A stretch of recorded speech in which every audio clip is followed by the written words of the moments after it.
The Brave and Her. And in today's podcast, I have Marissa Boyd. She is the host of Boldish podcast, and she's here to talk about her podcast and what inspired her to start her podcast. And I'm pretty sure she had some kind of story where she needed to be brave or bold and took action. So anyway, Marissa, how are you? I'm doing fine. Thank you for having me. Thank you for being here, and thank you for being brave and willing to share your story. To begin with, let's just start with telling us about yourself.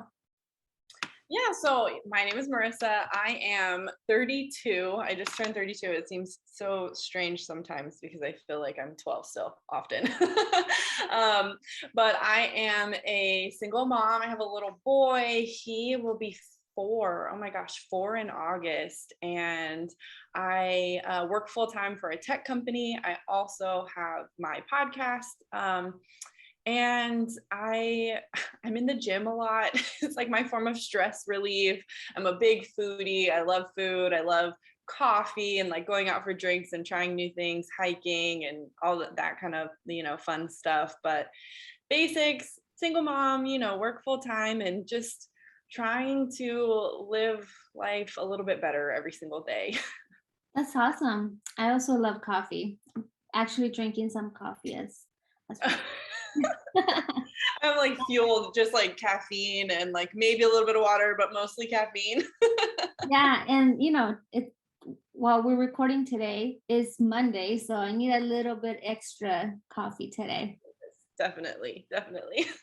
Um, so you're here to talk about your podcast, which is called Boldish, which I love the name because sometimes we're scared, right? And then we need to be bold, but sometimes we're still doing it scared. So it's kind of like boldish, right? Like we're Yep. bold, but still doubting, right? Yeah. But can you tell us, the background of what is boldish and what inspired you to start this podcast? Yeah, so I love that because that's exactly what it is, and that's exactly what inspired it. I went through a really, really hard time in my life. I was in a pretty toxic relationship, and it was around the time that I just kind of knew like this is really unhealthy. And unfortunately, my son was about 10 months old, and I had this thought that like this isn't healthy and this isn't good for any of us that are in the situation, not for me, not for my ex-husband, not for my son. And in that moment, it's like I could stay and continue to live life like this, and maybe that would be the best choice, or I could leave and maybe that would be the best choice, or I mean, you're kind of in that situation, and either way you have to make a decision, and it doesn't seem like any of it is a win. So having to make a choice and do something when you're terrified to do it and you don't know where you're going to go. I mean, at that point I was a stay-at-home mom. I hadn't worked in a while. My ex is in the military, so we bounced around a lot, and so it was like I'm broke, like I haven't had a job in a while. I have student loan debt, and like I could leave this situation, but I have nothing. Like I'm starting past rock bottom, I felt at the time, and so having to make that decision was one of the hardest things that I ever had to do in my life. But it inspired this like moment where I realized that even when you feel like you're really weak, sometimes making one small decision can be a catalyst for so many things in your life. And so I was not feeling very bold at that point in my life, and I felt like this is the worst thing I could possibly experience. But in that weakness, when I didn't feel bold, I just made one decision to change something, even though it was terrifying. And it's been almost 3 years now, and my life is totally different and much better and happier and healthier. And so that kind of inspired the whole thing of realizing that in that moment when you're making this decision that seems so incredibly devastating and like you're at the weakest point of your life, it could actually be what changes everything for the better and turns into this like monumental decision that just explodes a happier, healthier version of everything for you. Right. It's just kind of crazy how like one decision, I mean, this one was a huge decision, right? It wasn't a decision that you just had to make for yourself, but also for your son. Um, but it's just crazy how like one decision could change so much. Yeah, exactly. And even the smallest thing, right? I mean, I say I say this all the time that my bold decision was texting my mom. And to anybody, they were like, what do you mean by that? But like I knew that once I told my mom what was going on, that everything was going to change because I wasn't strong enough to do it. But once my mom knew, then my dad would know, then my family would know. And even though I wasn't strong enough to deal with it at the time, I knew that they would be for me. And I'm so thankful that I even had that option because not a lot of people do. Right. And something that might seem so insignificant to somebody else is actually a huge thing for you. So that one text message that I sent just completely changed everything for me. You're right. It's like that little, a text, texting just anybody, right? Mhm. You just, you texted your mom, like I'm pretty sure you text her often, but that one little text, you knew that was going to change your life Yeah. forever. Yep. And that's the scariest part because I knew like I typed it all out and I'm like, just this one little send motion with my finger, like that's going to change everything, right? Like, am I strong enough to hit send on this text message? And I did. So, And so then because of that, you started your podcast. yeah, because I think I realized that there are a lot of people who go through things in life feeling very alone and like they are the only ones to have dealt with it. And sometimes it's nice to just hear a voice that says, like, no, it's okay. Like, I've been through it too, and I've overcome it. And here's how I've done that. Like, I was thinking about everything, like the past few years, everything that I went through. I was in that relationship for about 10 years. And from, oh gosh, we met when I was 20. And so it's like, what do I wish somebody would have told me when I was 20 years old?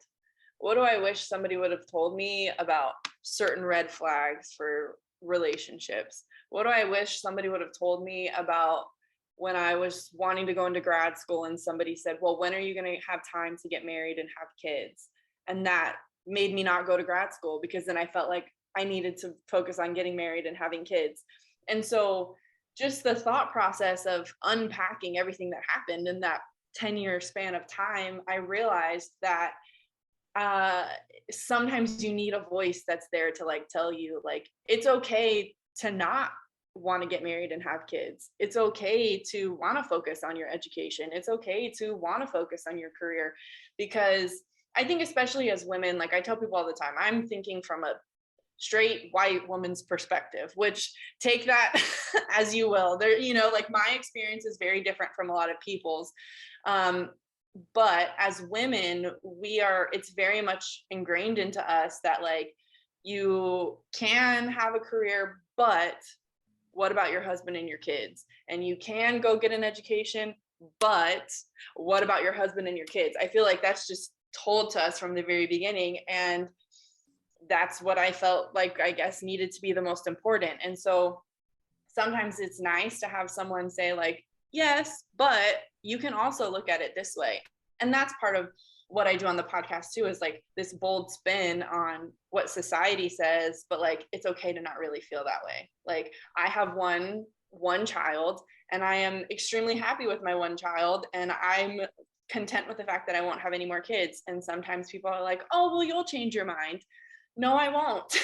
And it's okay that I won't, but like Yeah. everyone's constantly trying to like, I don't know, pick apart what you think and what you feel based on what society says or norms or whatever. And sometimes it does take a little bit of a bold stance Mhm. to go against that. And it's nice to have someone in your corner that's like, you're not crazy for thinking that. You're not crazy for feeling that way. Like it's Right. okay. It's okay to have that thought process. Especially for moms, so there's like so much criticism out there. You know, if you're a working mom, then you're not attending your kids. If you're a stay-at-home mom, you're quote unquote lazy because you're just, you're at home and you're not working, you're not providing. So Right. you Right. can't really please everyone, right? So you just have to do what makes you happy. Yeah. Yeah, exactly. I love what you said about unpacking. I never thought about it that way, but before starting to record, we were talking and I mentioned that that our podcasts are actually very similar but very different. Yes. So when you said unpacking, that resonated with me so much because what you're trying to do is some very similar to what I'm trying to do, right? In a little bit different situations, but um like for me, I always felt like alone because of my kidney disease and this and that.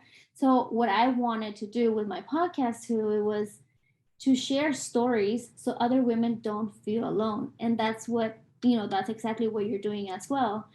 But when you said unpacking, it's like you're unpacking all your experiences or everything you went through, unpacking it and showing it to other women. So if they're either going through something or about to go through something, or just so they know they're not alone, Yes. right? That you've already gone through it, or it could be even something that you're currently going through. Mhm. Mhm. And just saying like, hey, you're not alone. Although I know you feel like you're alone in that situation right now, or you feel like you're sinking, or you feel like you hit rock bottom. It just it goes up from there, right?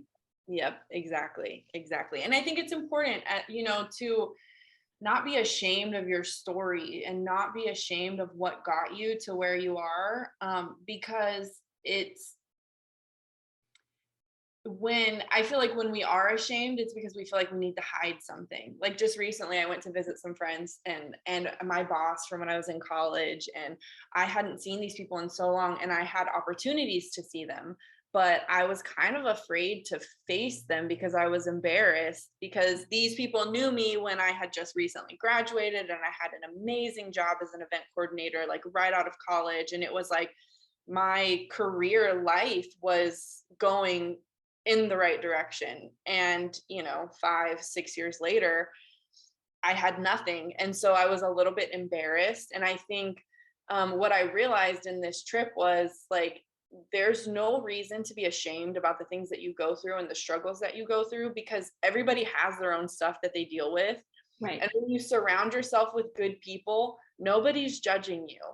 Like we judge ourselves a little bit more harshly than anybody else ever would. And I went in and I felt like, okay, I'm ready to like see everyone again because I have a good job and like things are going well. But the way that they greeted me and the hugs and the, hey, how are you? And how's life? And what's going on would have been exactly the same. It was just me like kind of hiding from that and feeling a little bit ashamed because I was afraid for them to see, like you said, this is what I'm going through, and afraid for them to see me in that state. But you don't have to be afraid of that. You don't have to tell everybody everything that's going on, but you also don't have to be ashamed of what you've gone through, because 99% of the time, somebody else has gone through it too. And I think the more that we talk about it and the more that we share, it makes it a little bit easier for all of us to just kind of relax a little bit and realize that we have a lot more in common than we think. Yeah. And it makes it a little bit easier to get through the day and get through those big points in life when you realize that you have people in your corner, no matter the circumstance. I think we're kind of heading in that direction where society is more acceptable of like us sharing our stories. Like for many years, you kind of wanted to just put a face, right? And especially now with like social media, you put a face like everything's fine. And then I'm not saying like, oh, you have to like show everything, right? But at least be a little more real, you know. And I'm speaking for myself too. Yep. Not just showing like the victories, or the good times, but also showing at least a little bit of the bad days too. Yeah. Yeah. And like you said, not being embarrassed or ashamed, because that's just us being human. Yep, exactly. And I think when, like, I know for me, like growing up, I always looked looked at like adults and thought like they had it all together. And I remember when I got pregnant with my son, and my mom was like, "Now you'll now you'll see that we were just happy to make it through the day sometimes." Yeah. And it's funny because, as kids, when you look up to these people and you think like they're adults, right?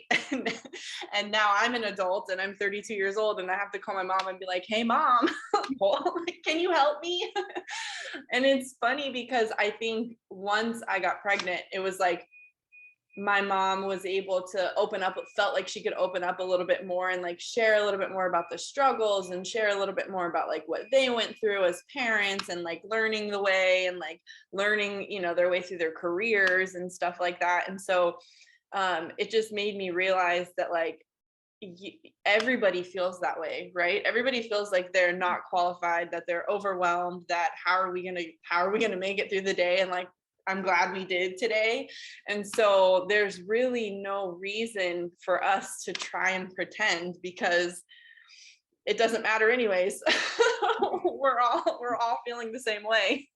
Yeah, I completely agree. I'm like, I don't care how confident you say you are, how strong you say you are, because I used to say, oh, I'm very strong, until I wasn't, you know, Right. until I'm like, oh, what's happening? Yep, exactly. Exactly. But yeah, so the, I know you shared about your divorce, right? About separating from your ex-husband.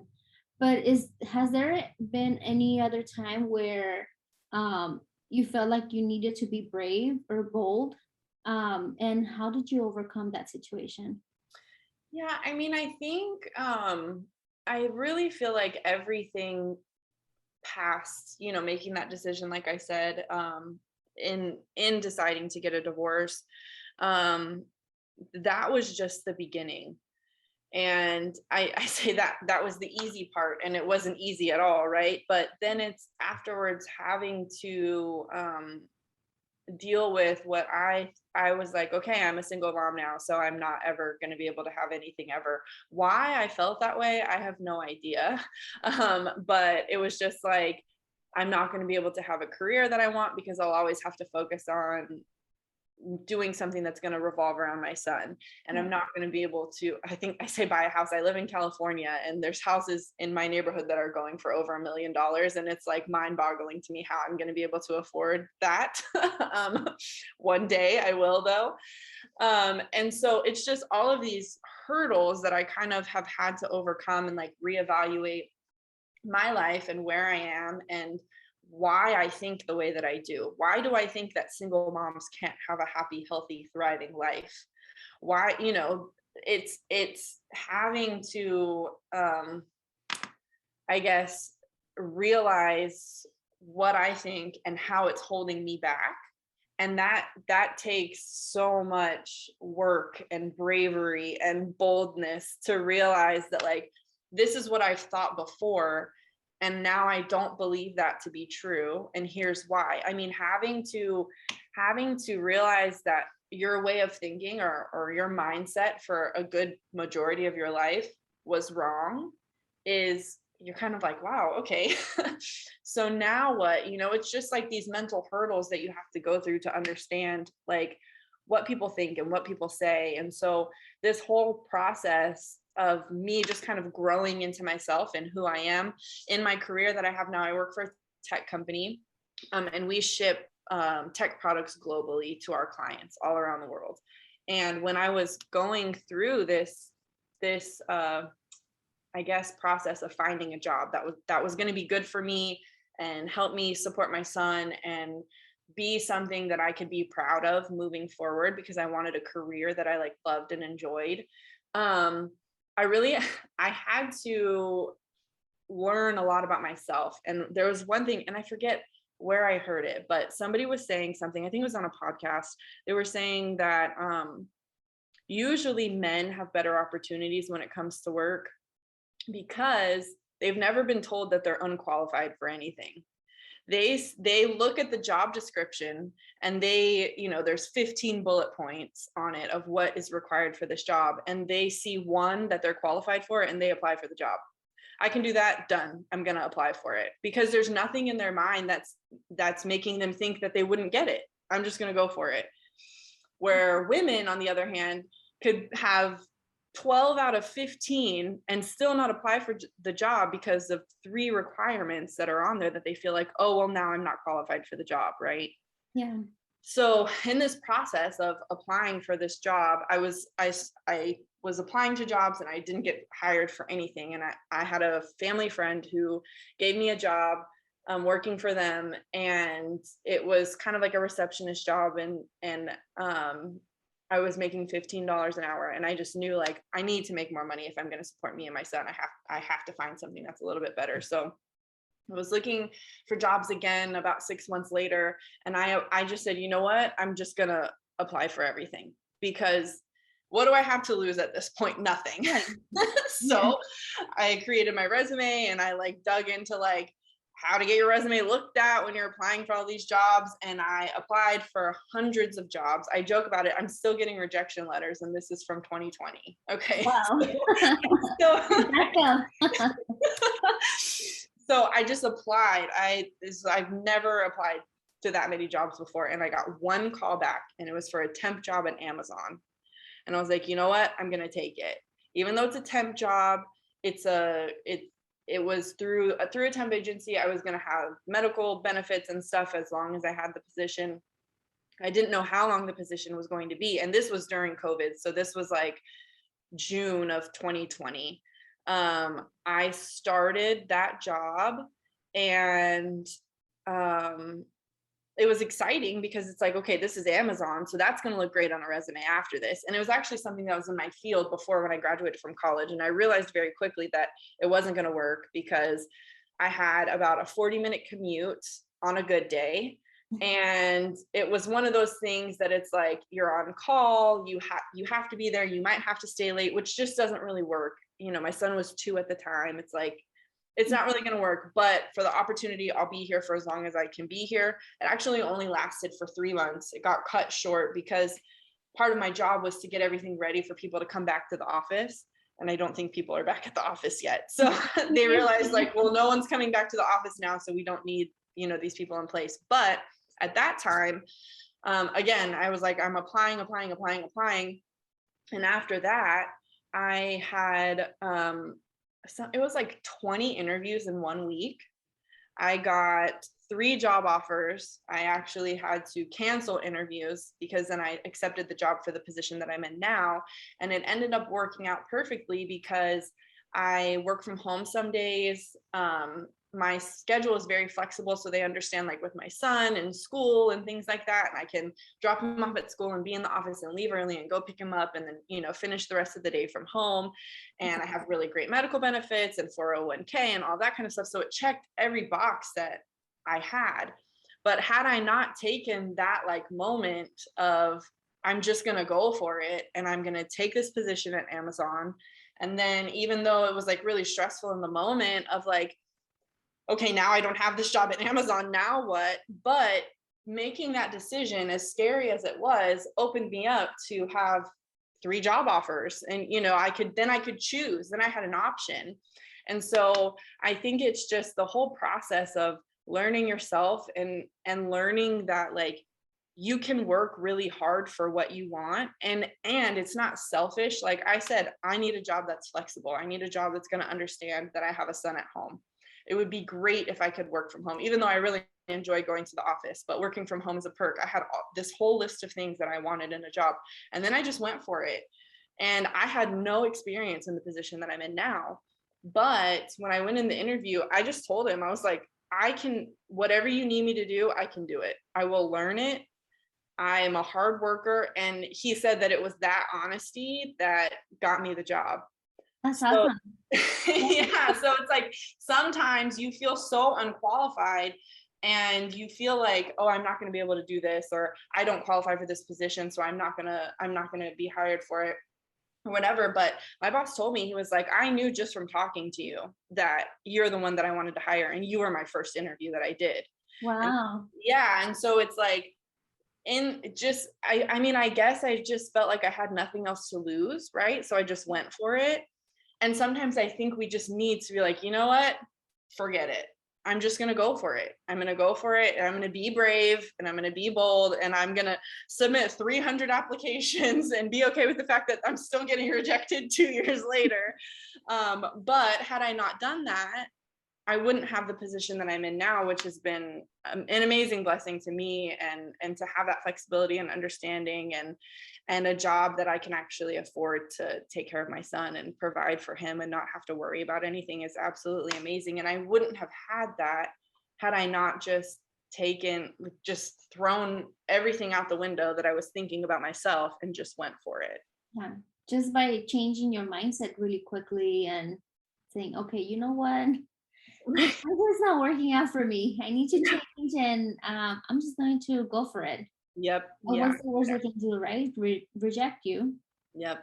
And yeah, and I would have had the job that I had and I would have still been where I was, but at least I took the chance. And by taking the chance, And you could have just easily gone into that interview too and just been like, you know what? Yeah, I don't know how to do that. Yeah, right. you know what? I don't know how to do that. Instead, he said, you know what? I don't know how to do that, but I'm willing to learn it. Yep. Or I will learn it. I'm a fast learner. I'm a hard worker, this and that. Mhm. Like giving an excuse, but giving a solution for that excuse instead of just giving excuses. Yeah, exactly. And that takes a lot of bravery to say, I know that on paper I don't look like I'm qualified, but I know myself and I know that I'm willing to work for it and I know that you can teach me anything. I mean, that takes a lot to be able to tell someone, yeah, but I'll make sure that this is the best decision that you ever made to hire me, Yeah. kind of thing. And it takes a lot of convincing. Yeah, right. To be like, yeah, but that's not what we're looking for. Yeah, exactly. And sometimes it's hard.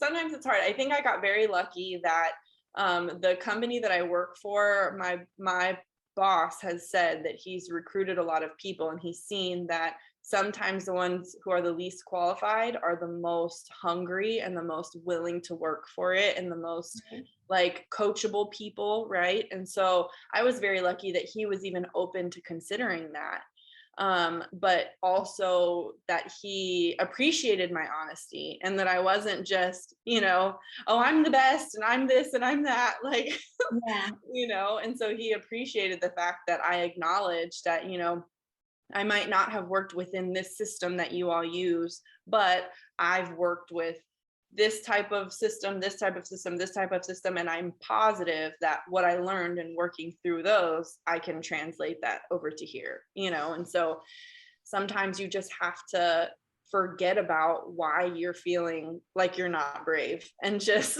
like, I'm going to forget about that for a second. I'm going to go into this. I'm going to be brave. I'm going to be bold.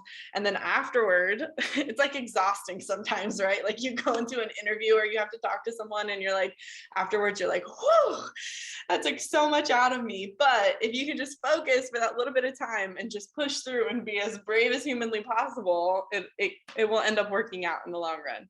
Yeah. That's amazing. So, you've gone through a lot, right? You're especially like these past couple or a few years. And so what message do you have for like that woman who is listening and is going through either a similar situation where, she finds herself wanting to leave her, significant other because of, whatever reason, or, she finds herself a single mom with one or multiple kids, or, you know, wants to find a job but can't find a job because, like, like how you were saying, like maybe, it's the mindset where us women think like, oh, there's 15 requirements, but I only meet like 14 of them. And that Right. one requirement's preventing me from going forward and applying for that job. What Mhm. message do you have for that woman? And, that's either going through any of those scenarios or a very tough situation. I think the biggest thing for me is that I've had to stop worrying so much about what everybody else thinks. Whenever I made the decision to leave, realistically, my husband my ex-husband was like, I don't want to be with you. I'm not happy with you. I want a divorce. But he never made the choice to do that. It was all just telling me how horrible our life was, basically. And so when I finally made the decision to leave, then it's like, oh, well, you left, right? But I feel like as women, you've gotten to your limit, right? And we give a lot of chances, and we consider everything. I listened to a lot of different people. I did not make the decision lightly. And I heard from people, it's the woman's job to keep the family together, which I don't believe to be true. I think it takes both people. And Right. I think that once you've gotten to your limit, then that, and that's okay. And trust yourself to know that it's not the right thing, and that you need to move forward. And in really any other scenario after that, it's okay, so you've made this big choice or whatever it is. Everybody always has an opinion about something. And Yeah. I realized that I was in the situation I was in because I listened to everybody else's opinions and I didn't trust my gut. And the hardest thing after the fact is learning to trust myself. Is this the right choice? Is this the right thing? Is this the right job? Should I leave this job and go to the next one? And my biggest suggestion is to stop worrying about all of that. Yeah. Trust your gut and just go for it, because deep down inside, it might be a risk, but the reward of that risk could be so much better than listening to what everyone else has to say and just settling for the job that everyone else says that you should have, and staying in a marriage that clearly isn't healthy for you. And everybody has a lot of opinions, but you are the only one who's been there for everything from the second you were born until you die. You are the only one that has been there for you through everything. You're the only one who knows what your thoughts are in your head. You're the only one who knows the dreams that you have. And you need to be able to say, forget it, because you might have family who's there for you. I have an amazing family, and they've supported me, so much, or a significant other or friends or whatever, who are there for you, but they don't wake up in the morning as you, and they don't go to bed at night as you. So Mhm. block all of that out and realize that and that you can trust yourself to make the best decisions that you possibly can, and stop worrying about the outside noise, because a lot of the times when we're in a situation that's bad, it's because we've been listening to the outside noise for too long and not trusting ourselves, I feel. And that's kind of been my experience when I'm not trusting myself, I'm not trusting my gut or my intuition, or, if you're a spiritual or a religious person, whatever higher power that, you trust and believe in, when you're not doing those things, that's kind of when you end up in those situations where you feel like, I don't know if I can do this anymore. Yeah, I completely agree. I think when it comes to making any type of decision, um, you just need to quiet the outside noise. Hmm. Hmm. Being, social media, friends, whatever, because even though, like, social media is not, it could be some of your friends on there or whatever, like, I think social media also like kind of influences your decisions, right? Like you Right. see happy couples, and in your case, you could have seen happy couples, and which is fake, right? Like, I Hmm. mean, true but fake, right? At the same Right. time, you could have been like, oh, I wish that with my husband, and still stick with Hmm. him and fight through it when your gut is telling you no, you gotta Yep. go, right? So just shutting down just the outside noise, everybody, and just trust your instinct. Yeah. Yeah, definitely. Sometimes it's the hardest thing to do, because I always felt like other people know better than me. and people will say, oh, well, we struggled with this and we were able to overcome it. And so you kind of like hold on to hope that that will happen, or and sometimes it's just a false show that everyone. Yeah. It's funny because a lot of the couples who told me that are not together anymore. And so I'm like, I believed you. You know, Me. I know. It's And so like, that's the part that you just kind of realize that, like, I think everyone's kind of clinging to that hope, right? Like, yeah. fingers crossed we're going to make it through. And so at some point, trusting your gut in anything, relationships, career wise, raising your kids, trust your gut to know that you know what's best for you and your situation and where you are, because everybody else is thinking from their own perspective, but you're the only one who's thinking from yours, right? So And everyone's situation, although similar, it's very different. right, Like right. the person you're married to could be similar to the person your friend's married to, but it's not the same person. Yep, exactly. So, it's just different. Or your kid could be, very similar to your friend's kid, but it's not the same kid. Like everyone is individually different, and every situation is individually different. Yes, exactly. And like you said, you're the only one that is going through that. You're like, you wake up, you go to sleep and you wake up, just you and no Mhm. one else. Yep, exactly. Well, anyway, this was so much fun. Thank you so much for sharing your story. I'm being I'm being inspired by your story, and I love your mission. So before we end, can you tell us, like, where can we find more of your story, your podcast? Do you have social media, all that stuff, so we can follow you?